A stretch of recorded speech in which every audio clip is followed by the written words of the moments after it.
We all know the adage that hindsight is 20/20 vision, and it surely applies to a lot of areas on the 40-acre wood. Whether it's the fencing, the logging, or the road construction and maintenance, whether it's developing a water source, developing an off-grid power source, or just building the cabin, we've learned a ton of things about how we thought they would be, how things have become, and what we would do differently. So, let's start out by talking about 6 things I wished I'd have known before building the cabin. I wished I'd have laid a proper foundation for the cabin, meaning I wished I'd have made a perimeter foundation of concrete, block, or rock, or something more solid to set the cabin upon. What we have is a skid and pier foundation.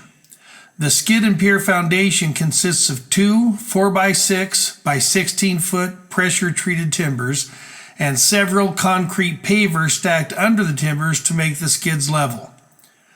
Atop the skids are the floor joists, 2x6 by 12 foot, 16 inch on center, with a 2x6 by 16 foot on each side to enclose the joists.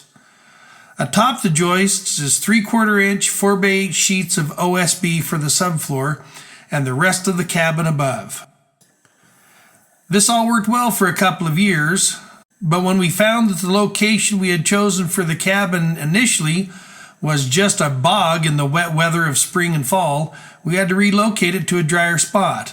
So, using the same skid foundation, we drilled some 6-inch diameter holes about 3 feet deep to get below the frost line, filled them with concrete as in-ground piers, and stacked the same concrete pavers atop the ground piers to level things up.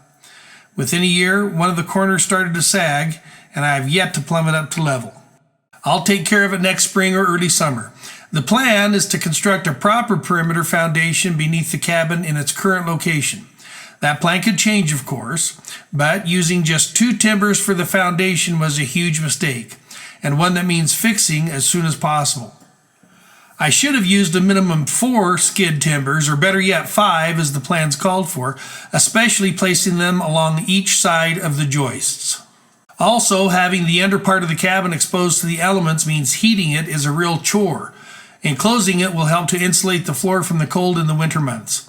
The under part of the cabin is a good space to store some things, but not enough so to maintain it as a feature worth keeping. Now, had I laid a proper foundation in the first location, we would have either had to have lived with it or figure out a way to drain the bog just outside the door. So, in this way at least, it was good that our initial plan made it much easier to make the move to a current location. I wished I'd have fashioned the gussets of the trusses differently. When we built the trusses, we didn't pay any attention to actual position of the glued and screwed gussets connecting the 4 parts of each truss. When it came time to sheetrock the interior of the cabin, an additional face was created accommodating these malformed gussets. Had I trimmed the gussets to match the profile of the truss, there would have been an easy 4 faces to sheetrock, instead of the difficult 6 faces we now have. It works, but it would have been easier trimming the gussets to the truss. I wished I'd have constructed eaves all around the cabin. As it is, the water runoff hits the lower parts of the exterior walls of the cabin and can even freeze during the winter cold. Plus, just aesthetically, it would have been an improvement. I should have done my homework regarding the scope and sequence of building a structure. I kind of went willy-nilly through the process, knowing just enough to get things done. And while I ended up getting things done after my own interesting fashion, I would have saved a mountain of time and effort from having to undo and then repeat steps that would have been better done at the proper time and in a proper sequence.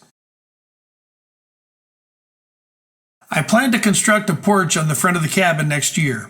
I should have done so right at the beginning because now I'm back to that scope and sequence issue I just referred to. Now I have to undo some of the work of the front of the cabin to get the porch properly placed, and it would have been a much easier and more pleasing aesthetic had I done so earlier in the process. Now, to be fair, if the porch would have been placed when the cabin was in its original location, moving the cabin with the porch would have been an even bigger chore, so from that perspective, things worked out all right.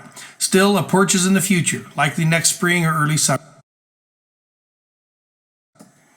Lastly, I should have tended to the building of the cabin and completed it in a season or 2 instead of stretching it over nearly 6 years.